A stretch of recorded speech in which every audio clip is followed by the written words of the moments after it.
তৃতীয় শ্রেণীর শিক্ষার্থীরা, আজকে আমরা তোমাদের ষষ্ঠ অধ্যায়ের অনুশীলনের কাজ চলো পারি কিনা দেখি এই বিষয়ে ক্লাস নিব। দেখো, প্রথমে আমাদেরকে কি বলছে, 1 নম্বর আমাদেরকে বলছে মুখ খোলা এবং মুখ বন্ধ দুইটা প্লাস্টিকের বোতল নিতে হবে। হাত দিয়ে বোতলে বল প্রয়োগ করি, কি ঘটে লক্ষ্য করি এবং তা ছকে লিখি। তো আমাদেরকে স্যার দুইটা বোতল নিতে হবে, একটার মুখ খোলা থাকবে, ওইটাতে আমরা বল প্রয়োগ করে দেখবো কি হয়। আরেকটা বোতল নিব, মুখ বন্ধ রাখা অবস্থায় বল প্রয়োগ করব, দেখবো যে কি হয়। ওইটা পর্যবেক্ষণ করে আমরা এই ছকটা পূরণ করব।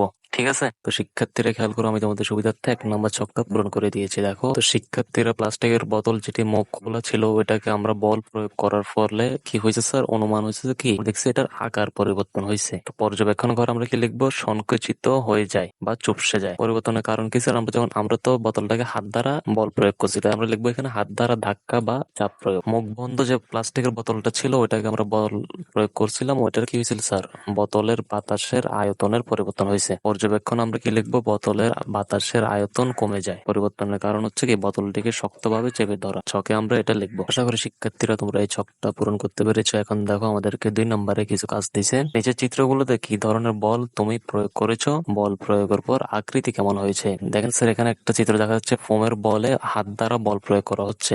এখানে আমরা দেখতে পাচ্ছি 2 নম্বর চিত্রে পেরেকের উপরে হাতুড়ি দ্বারা বল প্রয়োগ করা হচ্ছে। 3 নম্বর চিত্রে আমরা দেখতে পাচ্ছি কাপড় ধোয়ার পর কাপড় মোচড়ানো হচ্ছে এবং পানি বের করা হচ্ছে কাপড় থেকে। এই চিত্রে আমরা দেখতে পাচ্ছি কাগজের একটি কাপকে মোচড়ানো হচ্ছে। তারপরে চিত্রে আমরা দেখতে পাচ্ছি কি একটা স্প্রিং কে 2 দিক থেকে টানা হচ্ছে। তো এই চিত্রগুলো ভালোভাবে পর্যবেক্ষণ করে আমরা এই ছকটা পূরণ করব।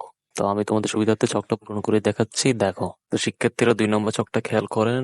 বস্তুর নাম 1 নম্বর কি স্যার, ফোমের বল। কি ধরনের বল তুমি প্রয়োগ করেছো, আমরা স্যার চাপ দিয়েছিলাম। এই যে দেখেন, হাত দ্বারা বলের চাপ দিছি, তাই এখানে লিখছি চাপ। বল প্রয়োগের পর আকৃতি কেমন হয়েছে, সংকুচিত হয়েছে, মানে একটু ছোট হয়েছে। 2 নম্বর লোহার পেরেক। কি ধরনের বল প্রয়োগ করেছে, আমরা এখানে লিখবো ধাক্কা বা আঘাত। আমরা এই যে হাতুড়ি দ্বারা লোহার পেরেকটাকে কি আঘাত করছি না স্যার, আমরা লিখবো ধাক্কা বা আঘাত। বল প্রয়োগের পর আকৃতি কেমন হয়েছে স্যার, ছোট বা বাঁকা হয়েছে, এটা লিখবো আমরা। তারপর 3 নম্বর ভেজা কাপড়। ভেজা কাপড় আমরা দেখছি এখানে কি মোচড়ানো হচ্ছে, তারপরে লিখবো মোচড়ানো। বল প্রয়োগের পর আকৃতি কেমন হয়েছে, সংকুচিত হয়েছে, মানে একটু ছোট হয়েছে। 4 নম্বর প্লাস্টিকের কাপ। এই যে প্লাস্টিকের কাপ, প্লাস্টিকের কাপে আমি কি ধরনের বল প্রয়োগ করেছি, চাপ বা মোচড়ানো। এটার আকৃতি কেমন হয়েছে, তারপরে চুপসে গেছে। স্প্রিং, এই যে এর কথা বলতেছে, স্প্রিং এ কি ধরনের বল প্রয়োগ করেছি স্যার, টান। স্প্রিং এ টান দেওয়ার ফলে কি হয়েছে স্যার, বড় হয়েছে। আশা করি শিক্ষার্থীরা তোমরা এই ছকটা কিভাবে পূরণ করতে হবে তা বুঝতে পেরেছো। এখন দেখো পরবর্তী পৃষ্ঠায় কি লেখা রয়েছে। 3 নম্বরে নিচের বলগুলো থেকে স্পর্শ বল এবং অস্পর্শ বল শনাক্ত করে নিচের ছকে লিখি। তো স্যার আমাদেরকে এখানে কিছু শব্দ দিছে, এই শব্দগুলো থেকে কোনটা স্পর্শ বল এবং কোনটা অস্পর্শ বল তা শনাক্ত করে এর নিচে ছকটা পূরণ করতে হবে। তো আমি তোমাদের সুবিধার্থে ছকটা পূরণ করে দেখাচ্ছি, দেখো। অস্পর্শ বলের ভিতরে আমরা লিখবো 1 নম্বরে চৌম্বকীয় বল আর 2 নম্বরে লিখবো মহাকর্ষ বল। তারপর শিক্ষার্থীরা খেয়াল করে 3 নম্বর ছকটা আমি তোমাদের সুবিধার্থে পূরণ করে দিয়েছি। দেখো, এখানে আমরা লিখবো স্পর্শ বলের জায়গায় 1 নম্বরে আমরা লিখবো কি, বলে লাথি দেওয়া, আর 2 নম্বরে লিখবো ঘর্ষণ বল। আশা করি শিক্ষার্থীরা তোমরা এই 3 নম্বর ছকটা কিভাবে পূরণ করতে হবে তা বুঝতে পেরেছো। এখন দেখো 4 নম্বরে কি লেখা রয়েছে। নিচের ছবিগুলোর বিভিন্ন ঘটনায় বস্তুর কি ধরনের পরিবর্তন হয়েছে, আকার, আকৃতি ও আয়তন তা শনাক্ত করি এবং ছকে লিখি। 1 নম্বর চিত্রে আমরা দেখতে পাচ্ছি একজন শিক্ষার্থী তার আঙুলে রাবার ব্যান্ড রেখে অপর হাত দিয়ে টান দিচ্ছে।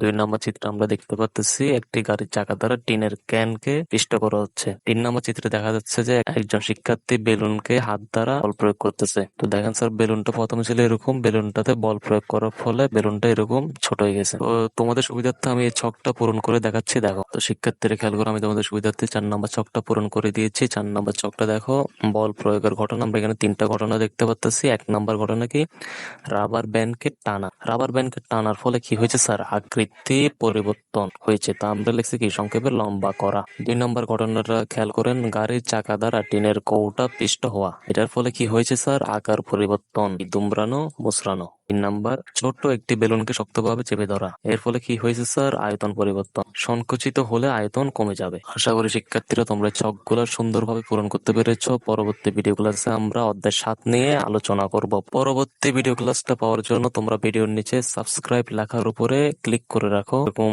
গুরুত্বপূর্ণ ভিডিওগুলো তোমাদের সহপাঠীদের সাথে শেয়ার করে দাও, যাতে তারাও উপকার পেতে পারে। সবাই ভালো থাকবা, সুস্থ থাকবা। এতক্ষণ সাথে থাকার জন্য সবাইকে ধন্যবাদ।